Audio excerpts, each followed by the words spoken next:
Though it is groundbreaking work, because nobody has written about this topic, not only in Argentina, there are no many works on the history of worship in Latin America in general, though each country has different dynamics or similarities. But I realized that there is more to tell when we go back and look back to history than just what happened, which is interesting. It's interesting to know how they worshipped, how they planned the worship spaces, and so forth.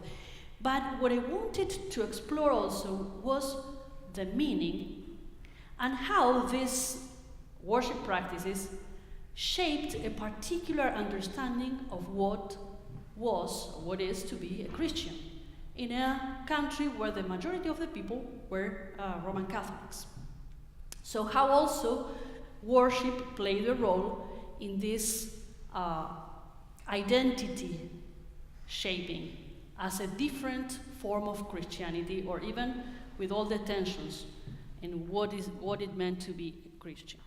So I came to realize that there was a change, a shift, particularly in the 20th century, about knowledge, about Christian education, and from the fields of Christian education and liturgical studies, there were some criticism or different perspective on how learning happens in church. A lot has to do with the crisis of the Enlightenment. No? We as Protestants, well, those of us who are Protestants, who is Catholic here? Or do we have any Catholic? Okay. Or you are Greek Orthodox. Good. No, I'm asking about the Catholics because I will tell a story that somehow is not so nice, but it's nothing against the Catholics. So just a disclaimer. Anyway, so we Protestants, the majority of us here in this room, in terms of Christian education, have been deeply influenced by the paradigm of the Enlightenment. Meaning that we, in general, understand or have been shaped by an understanding of education as a process where there is a teacher, there is a pupil, there is content that is seen as neutral content, and education is usually seen as something that the teacher delivers to the student, and how we know if the student learned? Well, if the student is able to master the content. This is the traditional paradigm. So when in the 20th century, for all the reasons you know, the two big wars, and so all these expectations with the Enlightenment and the progress of humanity started showing weaknesses, there was a perspective of considering also many of the principles and assumptions of this paradigm, including this of Christian education, or education in general. So there is this sense, or this movement, I call the Christian practice approach because it doesn't have really a name. Are different streams of writers from different fields, as I mentioned, mostly from the Christian education perspective or the liturgical studies perspective, that have considered how people learn in church and how this process of education happened. And so there is a concern or a reflection that education is much more than this process that I just described, this transference of content. And that Christian education cannot resist the separation between theory and practice. In this model, in the Enlightenment model, there is the theory, and then how you apply the content. So the importance is that, well, you get the content, and then you need to figure out how to apply it. And even if we think in theological education, we have the systematic theology and practical theology as a second level of knowledge. It's like everything that goes to your mind is a priority, and then you need to see how to apply content. In these new approaches in the 20th century, there is more a conception or a more holistic approach to education. So all our the Bible school, the Sunday school, they have been shaped by this other model, the older model. And if we think in our programs of Christian education, the curriculum was based in that idea of content. So this newer perspective tries to think that knowledge is not only to know that or to know what, but to know how, in a way that we can intimate action, doing, practice, habit, ritual, and that this cannot be separated from who we are, or as Deborah Murphy says, within the confessional languages of the church, who we hope to be. So it's a more holistic approach. And some of these scholars have been looking back before the Enlightenment, how the church educated or formed their members in earlier times, before this model of rational knowledge. So in many ways they had relied in the early fathers like Augustine, and the idea of formation than just education, if we consider education in the Enlightenment paradigm. So to give a broader sense, they use the word formation. So the Christian practice approach, as I called it, also intends to rethink the concept of practice. What we mean when we talk about practice, a Christian practice.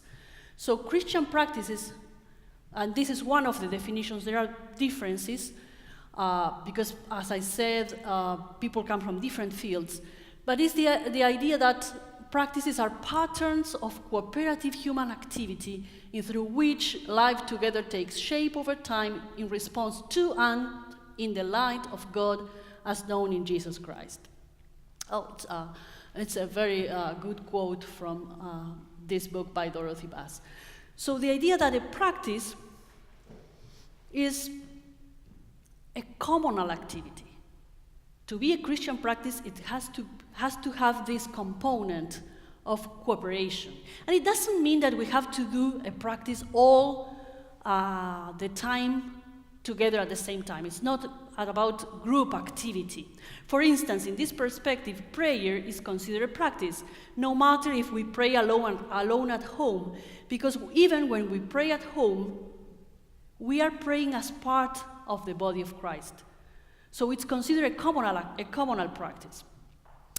The second component is that it's rooted in a sustained tradition. A practice is not just something that happened once in a lifetime. It has to have this component of belonging to people across generations, the tradition. And the third is that these Christian practices undergird the communal quality of the Christian life.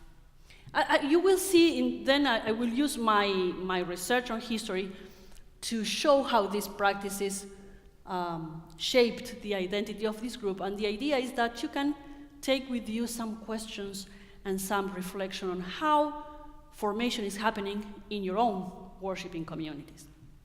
So in the Christian practice approach, Christian practices, when they explore all sorts of Christian practices, they found out that they are formative and have sufficient depth to forge a common sense of identity. Because this communal piece and this other component of belonging to different generations, across generations, gives these practices depth to forge a common identity and to shape the character of individuals. So worship is formative of these two things: identity, character, beyond, of course, theological knowledge. And if we consider in this perspective what a practice is, worship is the Christian practice per excellence. It's the communal practice that has the deepest and the strongest power to shape communal identity and Christian life in individuals. What we act, what we do, how we act in the liturgical assembly shapes us in a particular and powerful way, and is both formative of identity and catechetical in the most basic sense. So this was my understanding when I look back in the past. I didn't just want to describe what happened. I wanted to see how these practices shaped this identity in this particular context. So the other question we can ask when we talk about that worship, we talk about worship as a formative practice, is what is formed, and what, and how this formation happens. So formation happens through language, all the words that are communicated, and we as Protestants are very strong in our words, but it also happens in a more subtle ways through other languages that are not spoken or written, but through gestures, through other perceptions, all the symbolism, ritual, all the components of worship shapes. And the nature of what is forming us is very complex, because worship forms what we know, but also convictions, perceptions, perspectives, emotions, relationships, and virtues. It's not just about rational knowledge. It's a holistic knowledge that shapes us in all the ways we live as Christians in this world. So, well, there are many good books and writers to read about this. We have a colleague here at Calvin, Jamie Smith, who says that worship shapes what we love and who are with what we love or whom we love. So this is another component. Of course, when we do a historical case study from this perspective, I wasn't able to explore all these components. You can do this in real time now because there are methodologies that allow you through interviews, questionnaires, and different forms to explore formation in perceptions, in perspectives, in emotions. What I could do is more the formation in the sense of the theological formation and ethical formation. That was what emerged in my sources. But you have the advantage of being able to use this perspective to explore what is being formed in your church every Sunday. So, as I mentioned, my study was framed by this Christian practice approach. So, what I did was to study the first groups that worship in the Spanish language. Because Protestantism came to my country with the immigrants, and so the first Protestant communities worship in their own languages. We had immigrants from Germany, we had immigrants from Switzerland, French-speaking, the majority of them. We have some immigrant communities from Russia. So these communities usually remained in their own places and closed groups worshiping in their own languages. But I wanted to explore those who, for the first time, started worshiping in a Spanish language and trying to reach out the local population. So this is why my time frame is not in rounded numbers. It's 1867 is the date of the first Spanish language service in the country that was done by the Methodists. Is there any Methodist here? Any of you is a Methodist? I'm not lucky today. I don't have Catholics, I don't have Methodists. Do I have Baptists? No Baptists. No, probably Plymouth. You are a Baptist. Okay. And Plymouth, I call Free Brethren because they were known in Argentina as Free Brethren. In the States, they are known as Plymouth Brethren, or exclusive or open Brethren. We don't have Brethren here. Okay. So we can talk about them. Oh, no, we have those who are on the other side of the live stream. We don't know. So if any of you is... So the dynamic was that these Protestant communities came to a country that was predominantly Catholic. And if you, of course, you probably know that for Latin America, from the arrival of the Spaniards and the Portuguese in what is now Brazil, they brought Catholicism. But not only they brought Catholicism, they imposed Catholicism. So Catholicism was the only religion allowed for centuries, from the 16th century. So it's a very interesting, and it would be very long to explain, but for the Spaniards, it was the first time that they had to deal with non-monotheistic people. In Spain, they have been trying to convert the Jews and the Muslims, and those who didn't convert were expelled. This story happened at the same time of the discovery of the Americas. The very same year that Columbus arrived to the Caribbean, the Jews were expelled from Spain.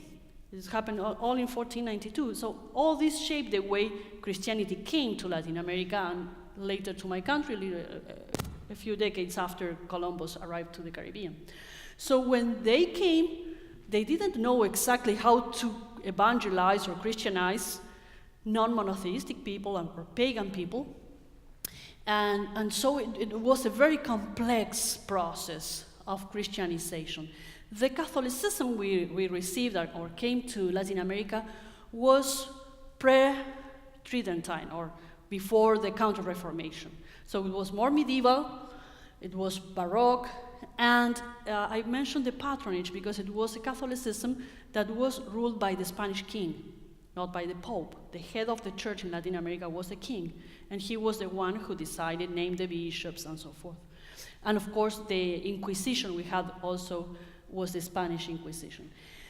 And then they've met these different kind of people with all sorts of religiosities. In some societies, like the imperial societies, more elaborated kind of religiosity, like with the Mayans and the Aztecas in Mexico, in South America, the Incas. In my country, there was only northwest, there was some influence from the Incas, but most of our native people were hunters, so they were more on fertility, healing, the reverence for ancestors, but not a very strong religious system in place. So it was easier for them in some ways to be Christianized, though Christianization or evangelization in my country was very superficial. And precisely, I call this worship from the end of the world. Our remote location made us not so interesting for the Spaniards, besides the fact that we didn't have gold, silver, and the things they were at first interested in. So we never received so many missionaries as other countries in Latin America. So our people were Catholics, but not very deep in the culture. So we were what we call more nominal Catholics or cultural Catholics. And this is what at least what the Protestants saw when they came. And later on, when we had more waves of Catholic immigrations, even the Catholics realized that those who called themselves Catholic in my country were not really so deeply committed with their faith. So, in this context, we have the Protestants coming only after independence, because all the time, colonial times, the Spanish king never allowed other people from other religions to come. Or to settle. There was persecution by the Inquisition. So after independence, a new leadership emerged, and this new leadership, in my country in particular, were interested in immigrants, because my country was very empty. It's a large country. We are number 8 in the entire country, in the entire world. And by that time, middle of 19th century, we needed inhabitants.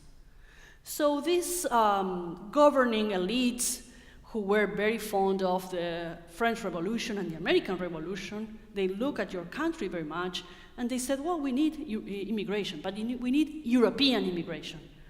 And better if they are Northern European, because they wanted a sort of industrial revolution or so forth. Never happened, but anyway. So they opened the country to the immigrants, but opening the countries to the immigrants meant changing the laws to allow the non-Catholics to come. So first the European immigrants started coming, British, French, Swiss, German, And okay, they were allowed to worship in their own languages, but not to mingle with the locals. So after a while, we had a constitution that was in some ways copied from the American Constitution, and this is where some freedom of religion was established, and when the missionaries came. My country still is, we don't have a state church, though by constitution, the Catholic Church is supported with federal funds. So it's not a state church, but it's very different from here. Well, now we have the Pope, but this is another, I will tell you that story later. Okay, so the other thing that is interesting when you write, and if you come from any free church tradition, especially, it's hard to write history of worship when most worship practices were not written. These groups, these first groups I mentioned, the Methodists, the Plymouth Brethren, the Baptists, in general did not use books of orders or printed liturgies, so it was a little hard to find the primary sources. So I drew up on other scholars that did this kind of approach, using non-conventional primary sources to research history. Biographies of missionaries, missionary reports, articles published in denominational, this is interesting, and there are most denominations published magazines, and churches, local congregations send reports or stories for this social page. And there I found a lot of information on how things happened in that time. So based on this, I described what these people do in worship following this pattern that is not mine, it's James White, that puts people at the center. If you want to think in worship, and particularly worship as a formative practice, who were the worshipers? And then, from that perspective, I moved to different aspects of worship. What was this piety like? How they understood time? What about places of worship? What about the practices, the prayer, the preaching, and the music? And doing this, I did this for the three groups, allowed me comparability. So, well, let's start with people. And I think and in each section, I will have questions for you to ponder, to reflect on how this formation is happening in your own congregations. So I have to say that in our case, when we think about people, the worshippers, who were these worshiping communities, these first Protestants were deeply shaped by immigration, as I mentioned before. I don't know if you know this, probably some of you could know and some others don't, that Argentina was the second destination for European immigration after the United States. So, 19th century, many Europeans, no, they didn't flew, but they left Europe and came to the Americas. Of course, the larger number came to the United States, but we were the second destination. Some reports say that between 1880 and 1914, 6 million Europeans came to Argentina. But when immigration started, we had a population of 1.9 million. So with 1.9, we got 6 million of Europeans. Of these 6 million, 4 million settled. The other 2 million went back to Europe or resettled in other Latin American countries or in other ports. But no, there is no record of any other country that happened where this sort of thing happened, that population changed so dramatically, so fast. People say that in 1914, if you walk in the city of Buenos Aires, which is our capital city, of 10 people walking in the streets, 7 of 10 were born abroad.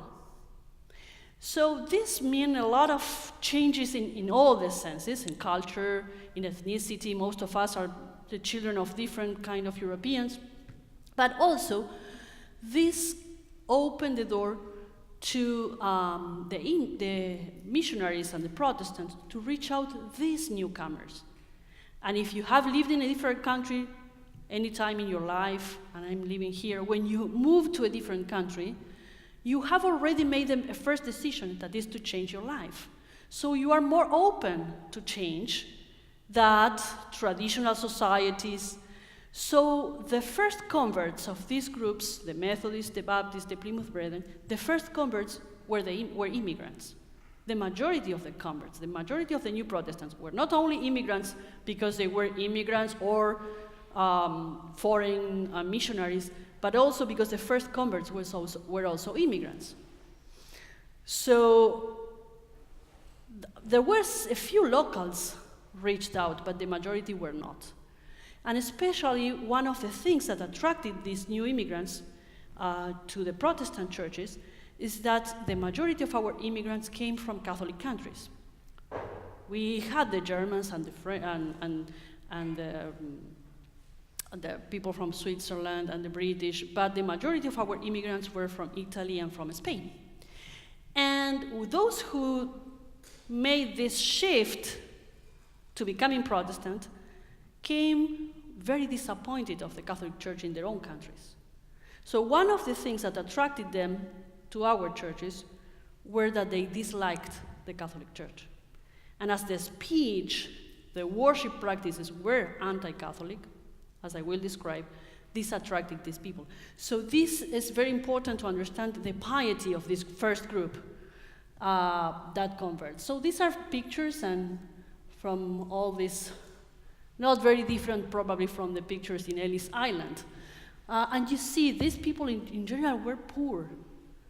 We received poor immigrants in tenements, living all together, and the missionaries were to reach out these people, in general. There were other of the first converts that were more the middle class, that wanted a modern country and agreed with the missionaries in the idea of this modernizing project, the ideal of the United States and Europe. But it's mostly about also these poor people. Another interesting thing is that these Protestant churches attracted women to church through giving women a different role. In our society, the role for women was very traditional in the times of that Protestantism arrived. And Protestants were very modern for the local context, more progressive, we can say in our words today. So, though we didn't have female pastors at that time, this is a very old pictures of a church board, and you see that there were women in the church board. So this was very different. And this is paradoxical, I grew up Baptist. In 1918, the Baptists granted women vote in assemblies. Where in the country, female could vote only in 1949, so 30 years before, women were allowed to vote. So this was a very different paradigm from society. Women had a place, found a place in church. So this also shaped the community in a different way. So these are questions for you to ponder. If we try to learn from the past and bring this to the present.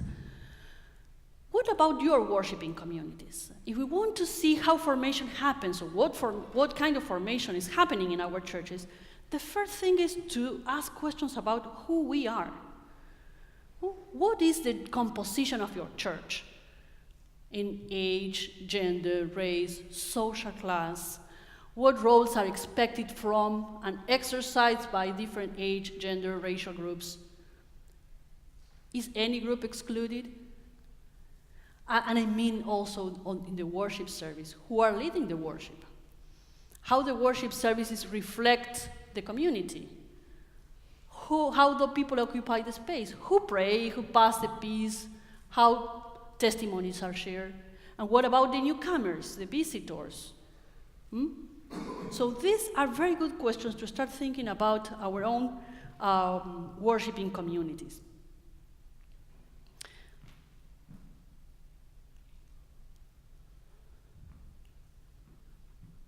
Okay.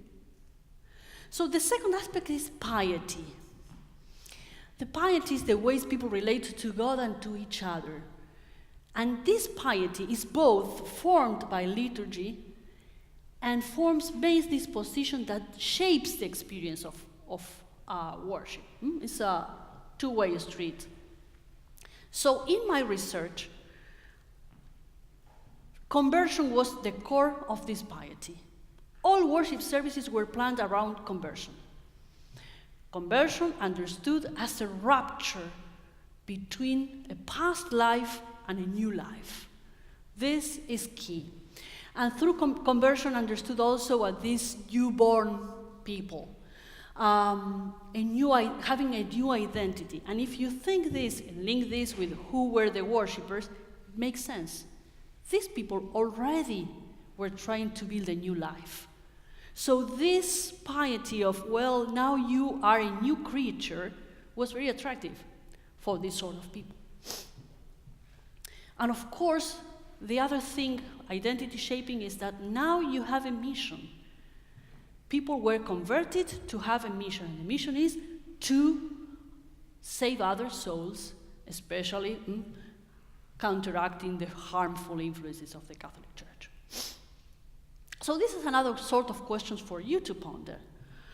If you have to define the piety of your congregation in one or two words, what would they be? What is at the core of the piety in your church? What modes of participations are required of worshippers? Silent meditation, physical action, mental action, active singing, other? What emotions are expressed in worship? What stimulates emotion? How many distinct liturgical actions are there in which worshippers are called to engage? Praise, confession, prayers, scripture readings, and so forth. So, okay, I will move to time, which is very interesting. And I'm sorry that's why I asked if any of you were Roman Catholic, because some of my quotes to illustrate my findings show this tension or this confrontation with the Catholic Church that was mutual. The Protestants disliked the Catholics, and the Catholics didn't want us to be there. So there was really, and confrontation was even sometimes a physical confrontation, burning Bibles and this sort of things. So what happened with especially these three groups, is that they came already very influenced by the revival here.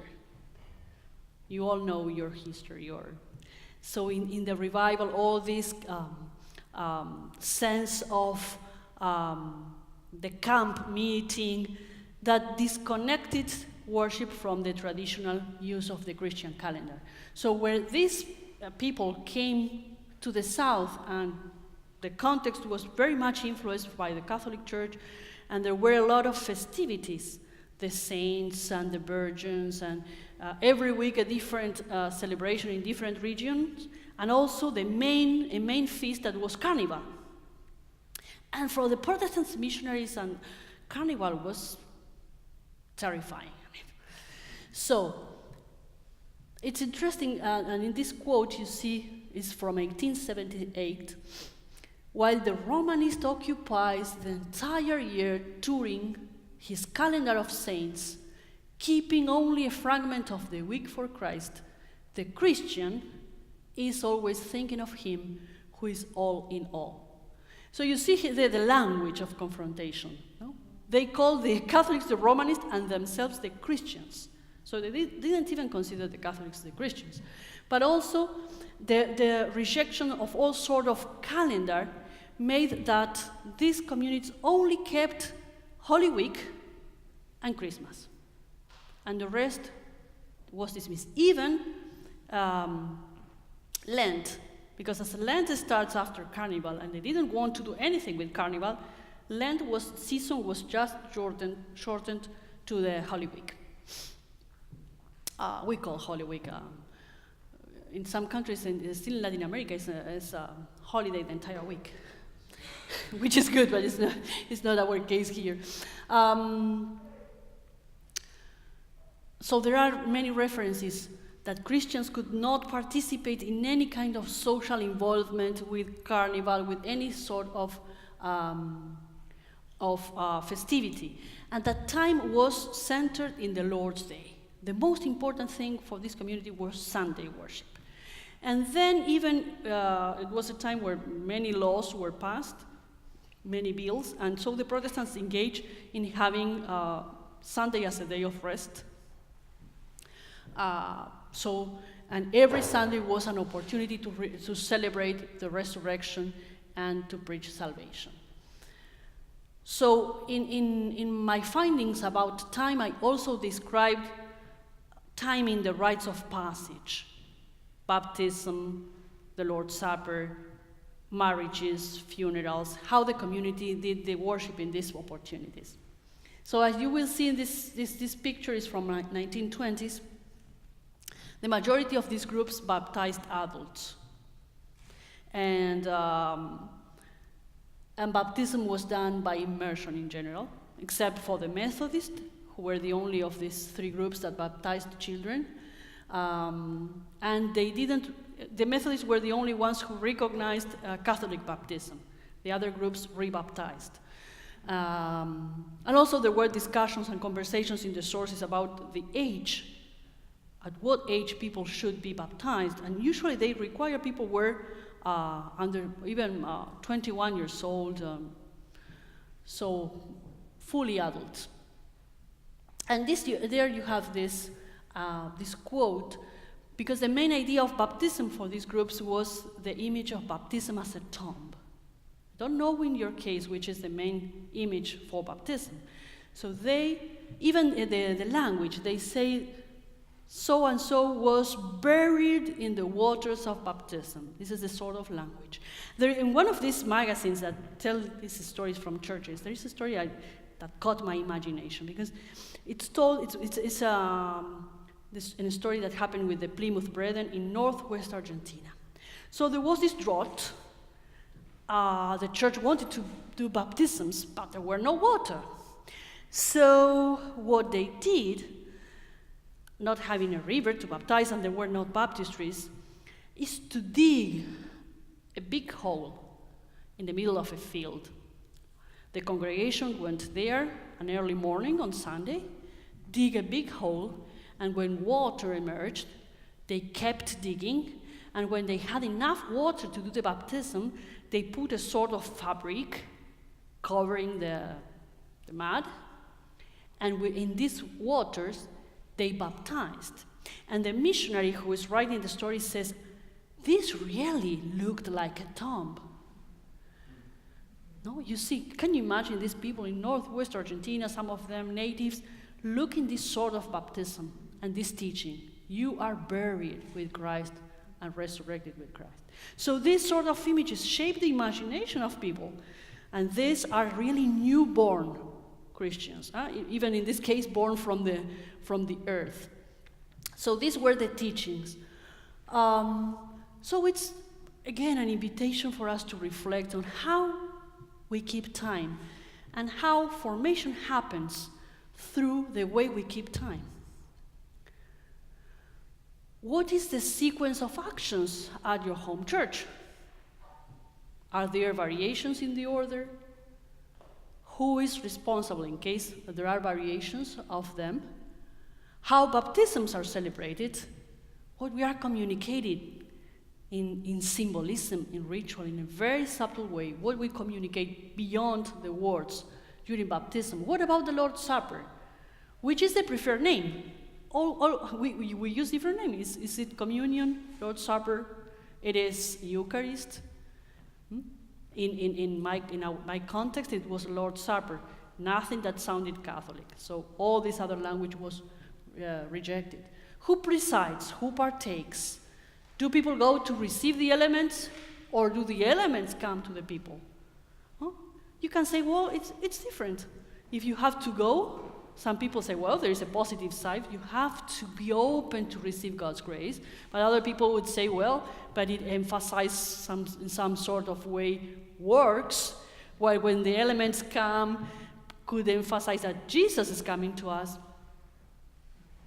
We can think what people are learning in subtle ways, even when we are not intentional sometimes about the forms.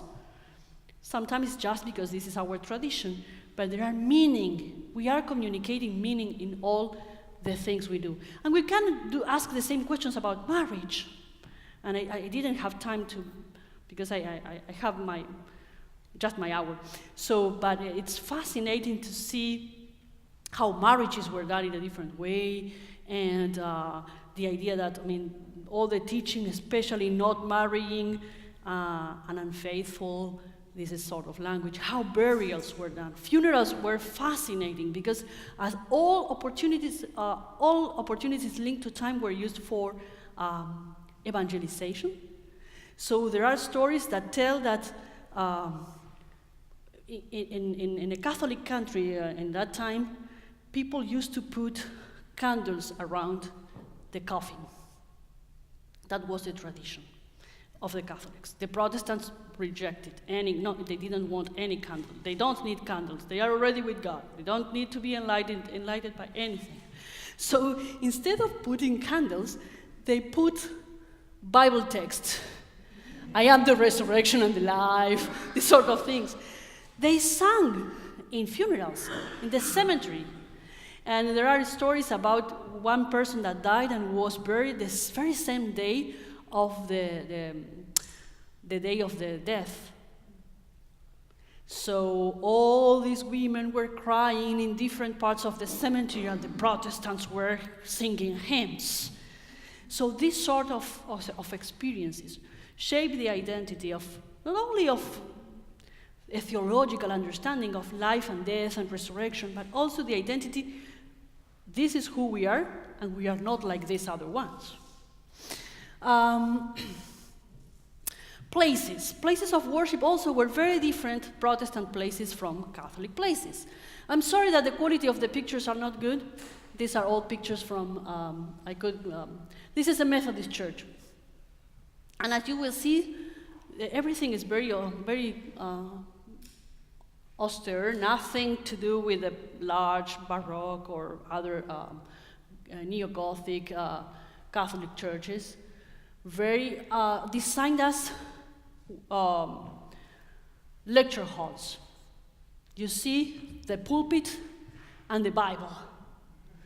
And it's communicating what's going on here. Our worship services were about the sermon and the Bible, the scriptures. Remember that by that time, the Catholic Mass was in Latin only, and that Catholics were not allowed to read the Bible. So this meant a big difference. So they made this statement at the center of the worship space. Even the words there is part of a psalm. Blessed is the soul that trusts in the Lord. So the Bible texts are also the only piece of the core in many of these worship spaces. And then you see I don't know the name in English, I'm sorry, the thing to put the numbers of the hymns. So hymn singing was another big piece. And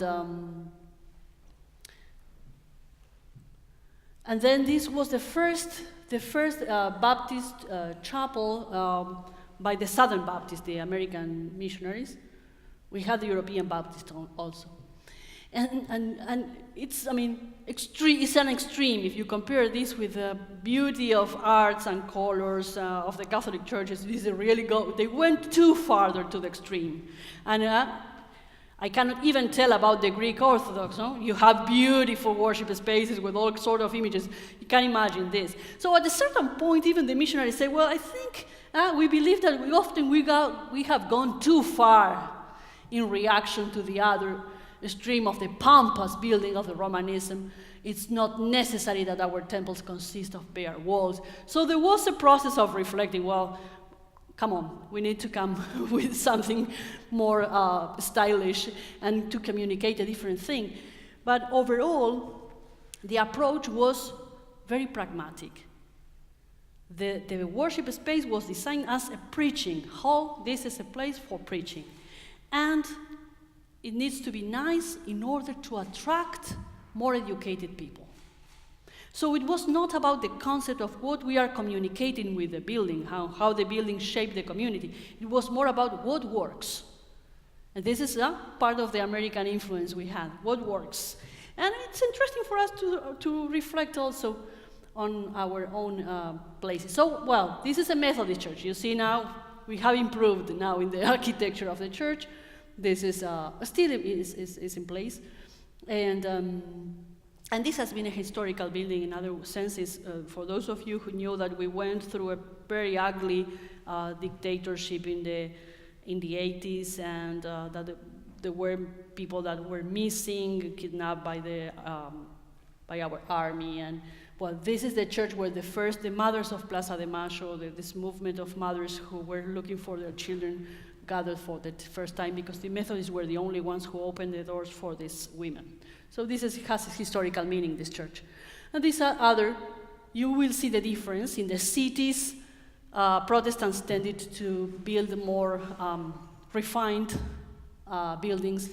But then the idea was, again, pragmatic. Where the people is, we need to build temples. These are two very unusual temples. The two are Methodist, because they are not squares. And you know that the octagonal chapel was the preferred by Wesley. Now the 8 parts, because of the meaning, all the meanings with the number 8 and the final rest and so forth. So we had one, but it's in the middle of a cemetery.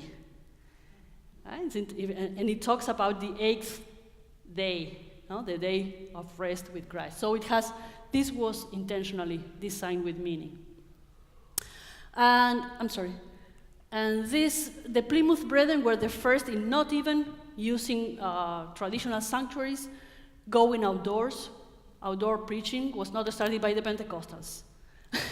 The Plymouth Brethren were in the square, and they went usually where the Catholics had any kind of festivity to reach out the people, and then there were always fights between the Protestants and the Catholics in these sort of meetings, and then they were the first in bringing the tents. Again, the pragmatism, where people is, we need to be there and save souls. So this was the idea of these worship spaces. So we can ask the same about our worship spaces. What does the outside of the worship space look like? And what does it say? What about the inside? What about the font or baptistry, or the table, the pulpit, the furniture, the symbolism, the visual arts?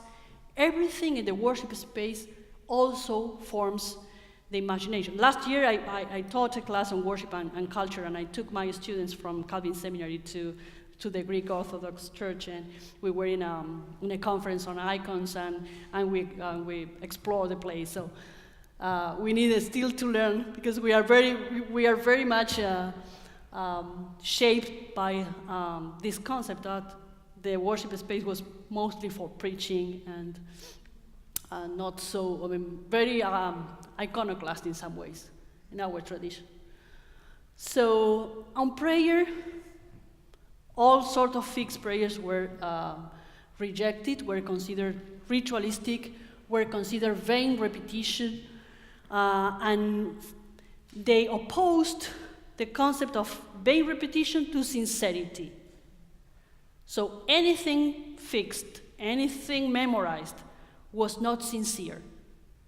So prayer was spontaneous talking to God from the heart.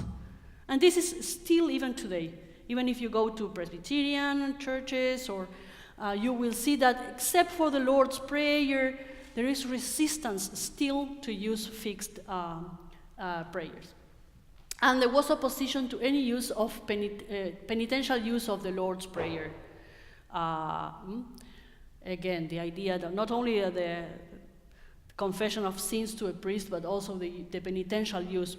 When I say penitential use in the Catholic Church, at least in that times, after confession, they were sent home and pray certain numbers of Lord's Father and certain numbers of to the Virgin Mary. And so, again, we can ask questions about our prayer. How is prayer in our churches? Who prays? What about the language? Is conversational? Is stylized? Is spontaneous? Is written out? How is God addressed? Father, Jesus, Spirit, Creator, transcendent, personal, male, female? What and whom does the church pray for? And we can ask other questions. These are just, I took this from a colleague, and Saki, and I adapted the questions, so no, not all the questions are mine. And preaching, of course, we are Protestants. Preaching, the sermon was the key part of our worship service. It took the longest time. Worship services were around an hour and a half, and probably the sermon was an hour. So it was prayer and song, and a big sermon. And sermons in general tended to be about salvation and also consecration. And it was the idea was really to communicate clearly the message of Christ. It was very strong biblicism in that time, and there was use of controversial speech, especially the first decades, very much against what the Catholics did. Not all the preachers preached the same style, but this was part of the preaching. So, I'm sorry. We can ask again, if the sermon is a big part in our tradition, who preaches? The length, the style of the sermon, the language of the sermon. How is the scripture reading done? By whom? What are the central themes that can be identified in the sermons? What do sermons say about God? Who is God? What is God like? What do the sermons say about the church? What the church is? What the church is like? What the church does? What's the mission of the church? What's salvation? Salvation of what? Salvation from what? And we can continue asking questions about sermons. And my last piece of research was about music. And this is interesting. Very early, the three groups printed their own hymnals, but they didn't use a denominational title. Nothing like Methodist hymnal, Baptist hymnal. They used evangelical. The meaning of evangelical in our context, even today, is very different from here. All of them call themselves evangelical as a form of, say, Protestant. They didn't want to use Protestant because it was the idea of a more pejorative language, of protesting against what? So they used evangelical. So all our churches, you will see, it's evangelical Lutheran church, evangelical Presbyterian church. It doesn't mean evangelical in the same sense as in here. So it's a way of saying that they were Christians, but non-Catholic Christians. And so they printed these hymnals with the title of evangelicals, in different ways. Very early, this was the first one, printed in 1875, and it's interesting. What they did was to translate the lyrics, but they didn't invite new composers, or they never included local instruments or native tunes. It was mostly about the message that the hymns were communicating, being able for the people, Spanish language speakers, to understand and to communicate, but nothing about inculturation, or what we think nowadays about inculturation. So we grew up singing your hymns, and in our language. Most of the hymns were the 19th century hymns about salvation and conversion, Fanny Crosby, the traditional gospel hymns. And it was interesting, the story on printing the hymns, because there were no printing houses in the country that could print music. So the first hymnals were printed in Germany. They had to import all the typos to do the work. These are very interesting story. We don't know exactly how they chose the hymns, but if you see the authors, very much probably are those who were used here in the revivals. Some of them linked to Moody, like the Ira Sanka hymns and so forth.